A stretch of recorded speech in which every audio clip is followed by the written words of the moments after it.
Good evening and thank you for joining us. Investigators with the Transportation Safety Board were heading to the Sioux Lookout area today following a tragic plane crash that claimed the lives of all 4 people on board this past weekend. The privately owned Piper airplane took off from Dryden on Friday night and was headed for Marathon, but when it failed to arrive, a joint search operation headed by the Royal Canadian Air Force was initiated. The crash site was located Saturday, about halfway between Sioux Lookout and Ignace. Rescuers were able to hone in on the plane's emergency locator transponder, and the wreckage was spotted near Kakukas Lake. OPP spokesperson Bill Dixon says many agencies work together to search for the aircraft. And I mean, anytime there's an overdue aircraft, it's always a concern. The moment we were notified that there was a missing aircraft, we kicked all of our resources, including Anishinaabe Police Service, civilian, the civilian search and rescue, our own people. We kicked everything into high gear to assist with that search. The names of the 4 victims won't be released until next of kin, for all of them have been notified. Anyone with information on the crash is asked to contact the Sioux Lookout OPP. Mayor Bill Morrow is asking for a staff report at City Hall tonight to explain the sinking of the James Whalen tugboat.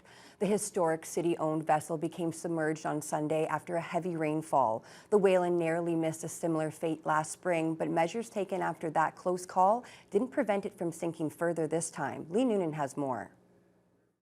Local residents of all ages have been coming out to see the James Whalen submersed. After last year's near sinking, the mayor wasn't the only person wondering how this happened again. Corey Halverson, the city's manager of parks and open spaces, explains that the pump that was installed last year to clear water from the boat had to be removed to avoid freezing over the winter and had yet to be reinstalled, as the last time they'd checked, it was still too cold. And there was no indication of a problem as recently as last Friday. Oh, in hindsight, yes, I can always think of many things that you could have done. So obviously this is not the result we wanted. We put a lot of time and thought and effort into this last year to avoid this very thing happening, but it turned out it was just a matter of a few days, and the weather change that we experienced, going from freezing and snow to rain. Person says they are hoping to have the tug raised as soon as possible and will have a timeline once proposals have come in, but adds he's not worried about the boat sustaining more damage, as anything that might have been vulnerable to water damage had either been removed or was already scheduled for restoration following last year's events. Charlie Brown, president of the Lakehead Transportation Museum Society, says he still hopes the museum will be able to acquire the James Whalen to add to its collection of transportation artifacts.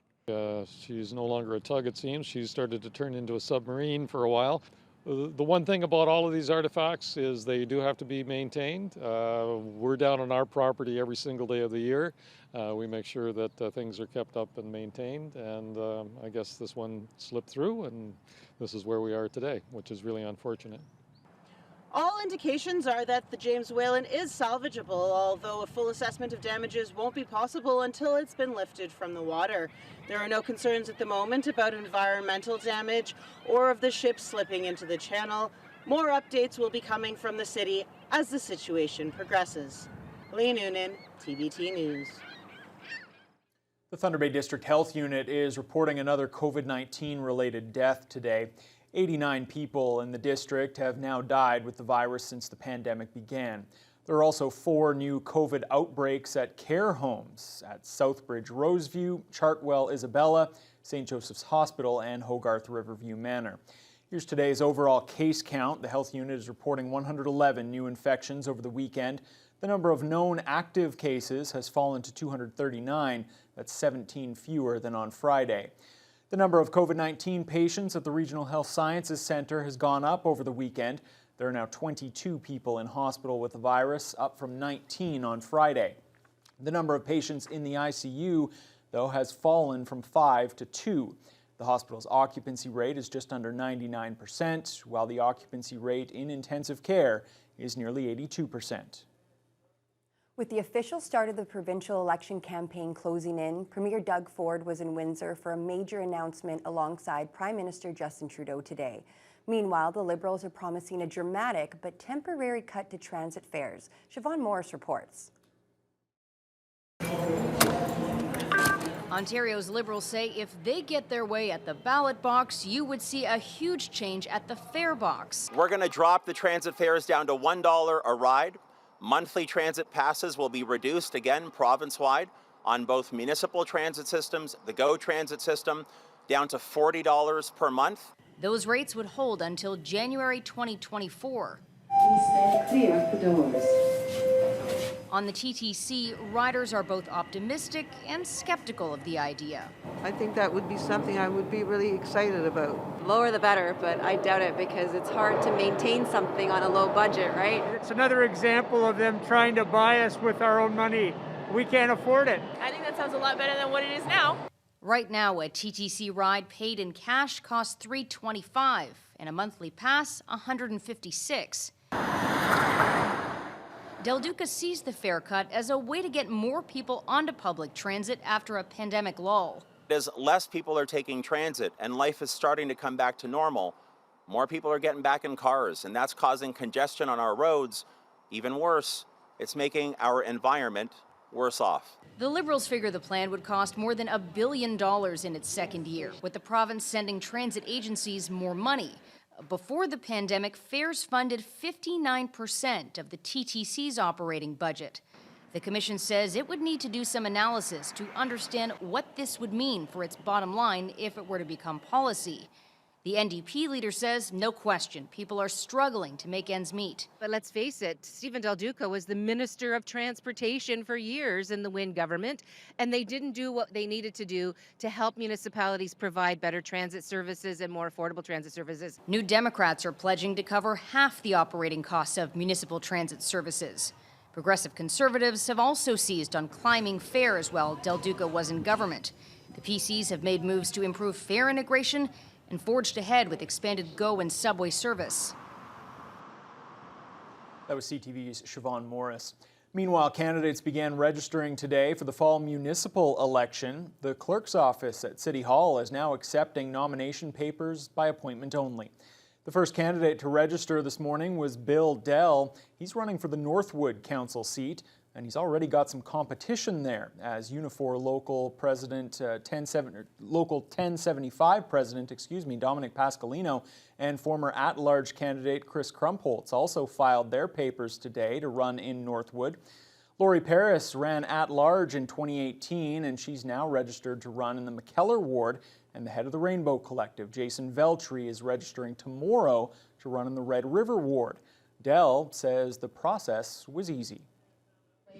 It's easy. All I had to do was get 25 signatures endorsing my nomination, 1 page of personal information, and the lovely ladies back here helped me, and it's been an easy process. The 25 signatures is only for council. If you're running for school boards, you don't need that. And you have to bring ID as well. You have to bring photo ID with your name and qualifying address. There's a lot of good information on our website, tbayvotes.ca, and most people are finding everything they need there. The nomination period continues until August 19th, and the municipal election is scheduled for October 22nd. Tonight's City Council meeting will see a report on delays to water main work and street upgrades. $2.4 million worth of projects won't be completed this year, and there's a possibility that even more will be delayed until 2023. Reconstruction of Crown Street between Bay and John Streets has been scaled back due to budget overruns, as has water main work on Cumberland Street. Additionally, pavement jobs on Churchill Drive, Kingsway, Christina, and John Street Road won't be done until 2023. Also on the agenda, a decision will be made on salary increases for members of council. It's recommended the pay increase be half the rate of inflation for 2021 in Thunder Bay, which would work out to be around 2.35%. The Board of Directors of Shelter House has announced the facility's next executive director. Cal Rankin previously held the title from 2001 until 2012, and he'll now fill that role again. Rankin will officially start on May 9th.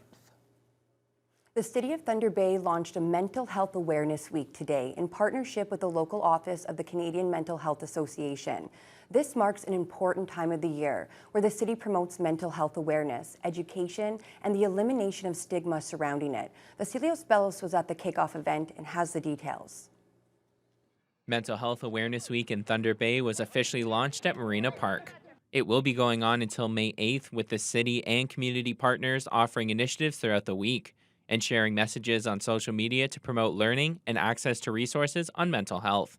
Mayor Bill Morrow was on hand to read the official proclamation and spoke about the importance of events such as this. There's certainly more discussion about it, and I think that discussion and the openness, helps to deal with the stigma and to help to remove the stigma that a lot of people feel and won't discuss it. And for that reason, I think these events are more important than they used to be. And Also in attendance were representatives from Thunder Bay Fire Rescue, City Police, Superior North EMS, and Thunder Bay Transit, who will all be flying green tape on their vehicles this week to symbolize mental health and visibility. City Manager Norm Gale has a long history with EMS, and he knows firsthand the difficulty frontline city workers face when it comes to mental health, and he believes important steps have been taken. A remarkable transformation in attitudes towards mental health amongst emergency services, both the leadership and the frontline workers. It's amazing. It's long overdue, but the acceptance and the recognition by both groups really will go a long way and mean a lot when people do have genuine mental health issues. Throughout the pandemic, mental health issues have risen to the forefront in Thunder Bay and beyond. This is why local Canadian Mental Health Association CEO Jennifer Hislop believes a week like this to promote mental health and resources is more important than ever. People have reached out for services. There's higher levels of depression and anxiety, increase in eating disorders, particularly in younger children, young teens. So, trying to meet the needs of this increased need is a challenge, absolutely, for organizations like mine and in the community. If you or someone you know are looking for mental health supports or just want to understand the issue better, the City and Canadian Mental Health Association Thunder Bay will have a variety of initiatives and programs throughout the week. Vasilios Bellows, TBT News. 2 people face drug trafficking charges after Thunder Bay police searched a Windsor Street home on Thursday evening. Officers seized about $40,000 worth of cocaine and oxycodone pills, as well as an additional $40,000 in cash. A 43-year-old local woman and a 24-year-old Ottawa man have been remanded into custody. Several local organizations recognized May Day yesterday with 2 events held in support of workers' rights. Threads of Life hosted its annual Steps for Life fundraiser, and the Thunder Bay and District Labour Council held a rally at the OPSU headquarters. Jessa Clement has the details. Despite the rainy weather, dozens of residents took part in the 5-kilometer walk, all wearing bright yellow shirts to show their support for Threads of Life, which is an organization that gives support to families who have been affected by workplace tragedies. Steps for Life is their major annual fundraiser, and walks will be happening all across Canada during the month of May. This is the first walk the Thunder Bay branch has been able to do in person since the pandemic. They had a fundraising goal of $5,000, and thanks to the support of the community, they were able to more than double that amount. Originally set our goal for $5,000, and through the donations through the various community people in the community and organizations in the community and our walkers here today, we've actually just reached a goal over $12,000 this year. So I can only see it getting higher next year as the word gets out about this event. Thunder Bay Mayor Bill Morrow also stopped by and spoke about the importance of prioritizing the health and safety of employees. He mentioned that it's an issue that needs continued profile and attention, and that events that bring awareness to workplace tragedies help save lives. people that spoke today, did a great job of putting the focus on workplace accidents and prevention. But when they do occur, trying to have an organization and individuals that are there to support the families that are left behind. Meanwhile, at the Ontario Public Service Employees Union, a rally was put on by the Thunder Bay and District Labour Council, where residents from different groups in the community aired out their frustrations and issues with the current provincial government. The Labour Council were also launching the Ontario Federation of Workers' Labour Plan for the provincial election, with the hopes of electing a more progressive government. Rally organizer Carlos Santander Maturana says that he wants a government that listens to the concerns of their people, in particular those in Northern Ontario. For Northern Ontario, we are usually forgotten, and our issues are not of a big concern for the provincial bodies. Jessa Clement, TBT News.